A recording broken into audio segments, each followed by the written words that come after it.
ನಮಸ್ತೆ ಕರ್ನಾಟಕ. ಇದು ಚಿತ್ರದುರ್ಗ ಸುದ್ದಿ. ಸ್ಥಳೀಯ ರಾಜಕೀಯ ವಲಯದಲ್ಲಿ ಹಲವಾರು ಚರ್ಚೆಗಳಿಗೆ ಕಾರಣವಾಗಿರುವ 1008 ಮದುವೆ ಮಹೋತ್ಸವ ಇದೀಗ ಹೊಸ ತಿರುವು ಪಡೆದಿದೆ. ವಿರೋಧ ಮತ್ತು ಒತ್ತಡಗಳು ಇದ್ದರೂ ಕಾರ್ಯಕ್ರಮದ ಅಧ್ಯಕ್ಷ ಚಂದ್ರಶೇಖರ್ ಅವರು ಎದೆಗುಂದದೆ ಡಿಸೆಂಬರ್ 7ರಂದು ಅದ್ದೂರಿಯಾಗಿ ಮಹೋತ್ಸವವನ್ನು ನಡೆಸಲು ಭಾರೀ ಸಿದ್ಧತೆಗಳನ್ನು ಮುಂದುವರಿಸಿದ್ದಾರೆ. ಮೂಳೆದು ಇದ್ದ ಆಂತರಿಕ ವಿವಾದಗಳು, ಸಂಘಟನೆ ಒಳಗಿನ ಕೆಲವು ಮುಖಂಡರ ಅಸಮಾಧಾನಗಳು ಹಾಗೂ ಹೊರಗಿನ ಒತ್ತಡಗಳಿದ್ದರೂ ಚಂದ್ರಶೇಖರ್ ಅವರ ಸಂಘಟನೆ ಮೇಳದ ಎಲ್ಲಾ ವ್ಯವಸ್ಥೆಗಳನ್ನು ವೇಗಗೊಳಿಸಿದೆ. ವೇದಿಕೆ ನಿರ್ಮಾಣ, ಆಹಾರ ವ್ಯವಸ್ಥೆ, ಸಾರಿಗೆ ವ್ಯವಸ್ಥೆ ಹಾಗೂ ಜನಸಾಮಾನ್ಯರಿಗೆ ಬೇಕಾಗಿರುವ ಮೂಲ ಸೌಲಭ್ಯಗಳನ್ನು ಹೆಚ್ಚುವರಿ ಸಿಬ್ಬಂದಿಯ ಮೂಲಕ ದಿನರಾತ್ರಿ ಕಾರ್ಯಾಚರಣೆ ನಡೆಸಿ ಸಿದ್ಧಪಡಿಸಲಾಗುತ್ತಿದೆ ಎಂದು ಆಯೋಜಕರ ಮೂಲಗಳು ತಿಳಿಸಿವೆ. ಈ ನಡುವೆ ಕಾರ್ಯಕ್ರಮದ ವಿರೋಧ ವ್ಯಕ್ತಪಡಿಸುತ್ತಿರುವ ಹಲವು ಮುಖಂಡರು ಏಕಾಏಕಿ ತೆಗೆದುಕೊಂಡ ನಿರ್ಧಾರ ಹಾಗೂ ವ್ಯವಸ್ಥಾಪನೆಯಲ್ಲಿ ಪಾರದರ್ಶಕತೆ ಕೊರತೆ ಎಂಬ ಆರೋಪಿ ಟೀಕೆಗಳನ್ನು ಮುಂದಿಟ್ಟಿದ್ದರು. ಆದರೂ ಚಂದ್ರಶೇಖರ್ ಅವರ ಬಳಗವು ಜನತೆಗೆ ದೊರೆಯುವ ಸಮಾಜಮುಖಿ ಸೇವೆಯೇ ನಮ್ಮ ಗುರಿ, ಯಾವುದೇ ವಿರೋಧ ನಮ್ಮ ಕ್ರಮವನ್ನು ನಿಲ್ಲಿಸಲು ಸಾಧ್ಯವಿಲ್ಲ ಎಂದು ಸ್ಪಷ್ಟಪಡಿಸಿದೆ. ಡಿಸೆಂಬರ್ 7ರಂದು ನಡೆಯಲಿರುವ 1008 ಮದುವೆ ಮಹೋತ್ಸವಕ್ಕೆ ರಾಜ್ಯದ ವಿವಿಧ ಜಿಲ್ಲೆಗಳಿಂದ ಸಾವಿರಾರು ಜನರ ಆಗಮನ ನಿರೀಕ್ಷಿಸಲಾಗಿದ್ದು, ಸ್ಥಳೀಯ ಆಡಳಿತವು ಭದ್ರತಾ ಸಿದ್ಧತೆಗಳನ್ನು ಕೈಗೊಂಡಿದೆ. ಕಾರ್ಯಕ್ರಮ ಅದ್ದೂರಿಯಾಗಿ ನಡೆಯಲಿದೆಯೇ ಅಥವಾ ಮುಂದಿನ ದಿನಗಳಲ್ಲಿ ಮತ್ತೇನೂ ರಾಜಕೀಯ ತಿರುವು ಕಾಣಬಹುದೇ ಎಂಬುದನ್ನು ಎಲ್ಲರೂ ಕಾದು ನೋಡುತ್ತಿದ್ದಾರೆ. ನಮ್ಮ ಮಹಿಳಾ ರಾಜ್ಯಾಧ್ಯಕ್ಷರು ದೇವಮ್ಮ ಅವರಿದ್ದಾರೆ, ಜಾಕಿರ್ ಹುಸೇನ್ ಅವರಿದ್ದಾರೆ, ಗೋವಿಂದರಾಜ್ ಅವರಿದ್ದಾರೆ, ಪಾಪಣ್ಣವರಿದ್ದಾರೆ, ನಮ್ಮ ಬಾಬಣ್ಣವರಿದ್ದಾರೆ, ತಿಪ್ಪೇಶಣ್ಣವರಿದ್ದಾರೆ, ಮತ್ತು ನಮ್ಮ ಜೊತೆಗೆ ಎಲ್ಲ ನಮ್ಮ ಅರ್ಷದ್ ಭಾಷಾ ಅವರಿದ್ದಾರೆ, ಎಲ್ಲರಿದ್ದಾರೆ. ಟೋಟಲ್ ಎಲ್ಲ ನಮ್ಮ ರಾಜ್ಯ ಮಟ್ಟದ ಪದಾಧಿಕಾರಿಗಳಲ್ಲಿದ್ದೀವಿ. ಈಗೆಲ್ಲ ನಿಮಗೆ ಗೊತ್ತಿರುವ ಹಾಗೆ ಸುಮಾರು 9-10 ತಿಂಗಳಿಂದ ನಾವು 1008 ಮದುವೆಯನ್ನು ಇಡೀ ರಾಜ್ಯದೊಳಗಡೆ ರಾಜ್ಯದ ಉದ್ದಗಲಕ್ಕೂ ಪ್ರವಾಸವನ್ನು ಮಾಡಿ ರೈತರ ಮಕ್ಕಳಿಗೆ ಹೆಣ್ಣು ಸಿಗ್ತಾಯಿಲ್ಲ, ಬಡವ್ರ ಮಕ್ಕಳಿಗೆ ಹೆಣ್ಣು ಸಿಗ್ತಾಯಿಲ್ಲ, ನಿರ್ಗತಿಕರಿಗೆ ಹೆಣ್ಣು ಸಿಗ್ತಾಯಿಲ್ಲ ಅನ್ನೋ ಒಂದು ಕಾನ್ಸೆಪ್ಟ್ನ ಮುಂದಿಟ್ಕೊಂಡು ರಾಜ್ಯ ಸರ್ಕಾರಕ್ಕೆ ಮತ್ತು ಕೇಂದ್ರ ಸರ್ಕಾರಕ್ಕೆ ಮುಂದಿನ ದಿನಗಳಲ್ಲಿ ನೀವೇ 1,500 ಅಥವಾ 10 ಲಕ್ಷ ರೂಪಾಯಿ ಒಂದು ಮನೆಯನ್ನು ಕೊಡ್ರಿ ಅಂತೇಳಿ ಅವತ್ತು ರೈತರ ಮಕ್ಕಳಿಗೆ ಹೆಣ್ಣು ಕೊಡ್ತಾರೆ ಅನ್ನೋ ಒಂದು ಮನೋಭಾವನೆ ಮನಸ್ಸಲ್ಲಿ ಇಟ್ಕೊಂಡು ಈಗ ಆಲ್ರೆಡಿ ತಯಾರಿಗಳನ್ನ ನಾವು ನಡೆಸ್ತಾ ಇದ್ದೀವಿ.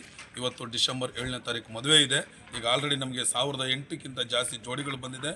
ಮಹಿಳಾ ಮತ್ತು ಮಕ್ಕಳ ಕಲ್ಯಾಣ ಇಲಾಖೆಯಿಂದ ಈಗ ಆಲ್ರೆಡಿ ಜೋಡಿ ನಮಗೆ ಸುಮಾರು ವೆರಿಫಿಕೇಷನ್ ಆಗ್ತಾ ಇದೆ. ಈಗ ಆಲ್ರೆಡಿ ನಮಗೆ ಒಂದು 800 ಚಿಲ್ಲರೆ ವೆರಿಫಿಕೇಷನ್ ಮಾಡಿ ಅವರು ನಮಗೆ ರಿಟರ್ನ್ ಕೊಟ್ಟಿದ್ದಾರೆ. ವಾಪಸ್ ಇನ್ನೂ ಜಾಸ್ತಿ ಸಂಖ್ಯೆಯಲ್ಲಿ ಬರ್ತಾ ಇದ್ದಾರೆ. ಆದರೆ ಇಡೀ ರಾಜ್ಯದ ಜನತೆಗೆ ನಾನು ಕೈ ಮುಗಿದು ಬೇಡ್ಕೊಳ್ತೀನಿ, ಯಾರು ಕೂಡ ನಮ್ಮನ್ನು ಕರೆದಿಲ್ಲ, ನಮ್ಮ ಸಂಘಟನೆ ಕರೆದಿಲ್ಲ, ಆ ಸಂಘಟನೆ ಕರೆದಿಲ್ಲ ಅಂತ ಹೇಳ್ಬೇಡಿ. ರೈತ ಸಂಘಟನೆ ಅಂದರೆ ಎಲ್ಲ ಸಂಘಟನೆ ಒಂದೇ ಸಂಘಟನೆ.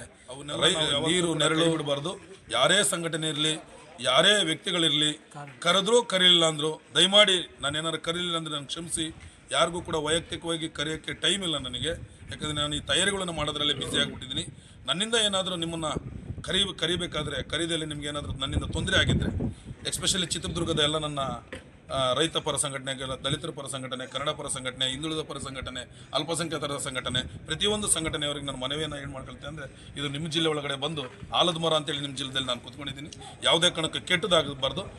ಕೆಟ್ಟದಾದರೆ ಚಿತ್ರದುರ್ಗದಲ್ಲಿ ಹಿಂಗೆ ಆಯಿತು ಅಂತಲೇ ಬರುತ್ತೆ, ಒಳ್ಳೆದಾದರೆ ಚಿತ್ರದುರ್ಗದಲ್ಲಿ ಹಿಂಗೆ ಆಗುತ್ತೆ ಅಂತಲೇ ಬರುತ್ತೆ. ನೀವೆಲ್ಲ ಕೈ ಜೋಡಿಸಿ ಈ ಮದುವೆ ಕಾರ್ಯಕ್ರಮವನ್ನು ಇಡೀ ಎಂಟರ್ ಕರ್ನಾಟಕದಿಂದ ಬರುವಂಥ ಆ ನವ ಕುಟುಂಬಗಳಿಗೆ ಒಂದಷ್ಟು ಅಕ್ಷತೆಯನ್ನು ಹಾಕಿ ಒಳ್ಳೆಯ ವಿಷಯವನ್ನು 4 ಜನಕ್ಕೆ ತಲುಪಿಸುವಂಥ ಕಾರ್ಯಕ್ಕೆ ನೀವೆಲ್ಲ ಕೈ ಹಾಕಿ ನನ್ನ ಜೊತೆ ಕೈ ಜೋಡಿಸ್ಬೇಕು ಅಂತೇಳಿ, ಶುಭ ಕೋರಬೇಕು ಅಂತೇಳಿ ಶಕ್ತಿ ನಮ್ಮಲ್ಲಿ ಮನವಿಯನ್ನು 500 ರೂಪಾಯಿ ಪಾತ್ರವನ್ನು ಮಾಡಿದ್ದೀವಿ ಸರ್.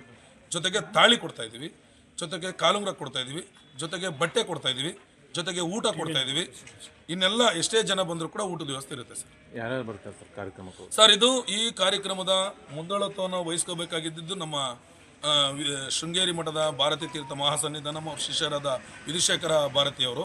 ಅವರು ಈ ಮದುವೆಗೆ ತುಂಬ ಸಹಕಾರವನ್ನು ಕೊಟ್ಟು, ತುಂಬ ಮುಂದಾಳತ್ವವನ್ನು ಕೊಟ್ಟು, ತುಂಬ ಸಹಕಾರದ ಜೊತೆಗೆ ತುಂಬ ಅಂದರೆ ಒಂದು ಇಟ್ಕೊಂಡು ರೈತರಿಗೆ ಏನಾದ್ರು ಮಾಡಬೇಕು ಅಂತೇಳಿ ಒಂದು ದೊಡ್ಡ ಮಟ್ಟದ ಸಹಾಯವನ್ನು ಮಾಡಿದ್ದಾರೆ.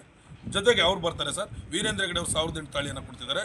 ವಿಧುಶೇಖರ ಭಾರತಿ ನಮ್ಮ ಸಾಯಿಗೋಲ್ಡ್ ಪ್ಯಾಲೇಸ್ ಸರವಣ ಅವರು 1008 ಸ್ಯಾರಿಯನ್ನು ಕೊಟ್ಟಿದ್ದಾರೆ ಸರ್. ಅವರು ಬರ್ತಾ ಇದ್ದಾರೆ ಸರ್. ಸಾಯಿಗೋಲ್ಡ್ ಪ್ಯಾಲೇಸ್ ಸರವಣ ಅವರು ಬರ್ತಿದ್ದಾರೆ.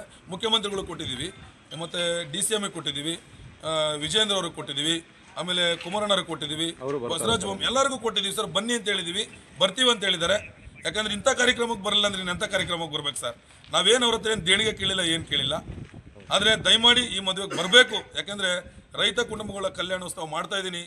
ನೀವೆಲ್ಲ ಬಂದರೆ ಅಕ್ಷತೆ ಹಾಕಿದರೆ ನಾಳೆ ದಿನ ಮುಂದಿನ ದಿನ ನಿಮಗೂ ಕೂಡ ಒಳ್ಳೆ ಫ್ಯೂಚರ್ಗಳು ಇರ್ತವೆ. 1008 ಮದುವೆ ಅಂತ ಹೇಳಿದ್ರಲ್ಲ, ಈಗ ಎಷ್ಟು ಜೋಡಿಗಳು ರೆಡಿ ಇದಾವೆ? ಸರ್ ಈಗ ಆಲ್ರೆಡಿ 1800ಕ್ಕೆ 1008 ಜೋಡಿ ರೆಡಿ ಆಗಿದೆ ಸರ್. ಸೆಲೆಕ್ಷನ್ ಆಗಿರೋವು ಒಂದು 800 ಚಿಲ್ಲರೆ ಆಗಿದ್ದಾವೆ ಮತ್ತು ಇವತ್ತು ಒಂದು 200 ಚಿಲ್ಲರೆ ಮಹಿಳಾ ಮತ್ತು ಮಕ್ಕಳ ಕಲ್ಯಾಣ ಇಲಾಖೆ ಕೊಟ್ಟು ಫೈನಲ್ ಮಾಡೋದು ಯಾವಾಗ ಸರ್? ಈಗ ಫೈನಲ್ ಮುಗಿದೋಗಿದೆ ಸರ್. ಇವತ್ತು ಕೊಟ್ಟಿದ್ದು ಫೈನಲ್ 20ನೇ ತಾರೀಕಿಗೆ ಮುಗಿದಿದೆ. ನಮಗೆ ಬಂದಿರೋ ಸರ್ಟಿಫಿಕೇಟ್ಗಳನ್ನ ವೆರಿಫೈ ಮಾಡಬೇಕಲ್ಲ ಸರ್, ನಾವು ಕೂಡ ವೆರಿಫೈ ಮಾಡಿ ಮಕ್ಕಳ ಮತ್ತು ಮಹಿಳಾ ಕಲ್ಯಾಣ ಇಲಾಖೆ ಯಾವುದೇ ಕಾರಣಕ್ಕೂ ಯಾವುದು ಕಡಿಮೆ ಆಗೋದಿಲ್ಲ. ಯಾಕಂದ್ರೆ ವೀರೇಂದ್ರ ಹೆಗಡೆ ಅವರು ಹೇಳಿದ್ದಾರೆ, ನಾನು 1008 ತಾಳಿ ಕೊಡ್ತೀನಿ ಅಂತೇಳಿ ಹೇಳಿದ್ದಾರೆ. ನಮ್ಮ ಹತ್ರ ವಿಡಿಯೋ ಕೂಡ ಇದೆ, ಆ ವಿಡಿಯೋನ ತಮಗೆ ತಲುಪಿಸ್ತೀನಿ ಬೇಕಾದ್ರೆ ನಾನು. ಅದಕ್ಕೆ ಹೆಣ್ಮಕ್ಳಿಗೆ ಫ್ರೀ ಕೊಡೋದ್ರಿಂದ 5 ಅಥವಾ 10 ಲಕ್ಷ ರೂಪಾಯಿ ಒಂದು ಮನೆಯನ್ನ ಕಟ್ಸ್ಕೊಡ್ತೀವಿ ಅಂತ ನೀವು ಯಾಕೆ ಕೇಳಬಾರ್ದು, ಮತ್ತೆ ಅದನ್ನ ಕೊಡಿ ಅಂತಾನೆ ನಮ್ದು ಹೋರಾಟ ಸರ್. ಅದ್ರ ವಿರುದ್ಧ ಅದೇನಾದ್ರು ಸರ್ಕಾರ ಒಪ್ಪಲಿಲ್ಲ ಅದ್ರ ವಿರುದ್ಧನೂ ಕೂಡ ನಾವು ಐಂದ ನಾಯಕರು ನಮ್ಮ ಮುಖ್ಯಮಂತ್ರಿಗಳು ಸಿದ್ದರಾಮಯ್ಯ ಸಾಹೇಬ್ ಮನ್ಸು ಮಾಡಿದ್ರೆ ಇದನ್ನ ಆದೇಶನೇ ಮಾಡ್ಬೋದು. ಯಾಕಂದ್ರೆ ಒಳ್ಳೆ ವಿಷಯ, ಅದು ಸ್ಥಿರಕಾಲವಾಗಿ ಉಳಿದು ಬಿಡುತ್ತೆ. ರೈತರೇ ನೀವು ದುಡಿರಿ, ನಾವು ನೀರು ಕೊಡ್ತೀವಿ, ನಿಮ್ಗೆ ಕರೆಂಟ್ ಕೊಡ್ತೀವಿ, ನೀವು ದುಡಿದು ಬಂದು ನೀವು ತಿನ್ನಿ ಅಂತೇಳಿ ರೈತರಿಗೆ ಸರ್ಕಾರ ಆಗಲಿ ಮತ್ತೆ ಕೇಂದ್ರ ಸರ್ಕಾರ ಆಗಲಿ ಒಂದು ಆದೇಶವನ್ನು ಮಾಡಬೇಕಲ್ಲ. ಕ್ಯಾಮರಾಮ್ಯಾನ್ ರಾಜು, ವರದಿಗಾರರು ಪ್ರೇಮ್, ಚಿತ್ರದುರ್ಗ. ಈ ಚಾನಲ್ ಅನ್ನು ಸಬ್ಸ್ಕ್ರೈಬ್ ಮಾಡಿ, ಲೈಕ್ ಮಾಡಿ, ಶೇರ್ ಮಾಡಿ. ಧನ್ಯವಾದಗಳು.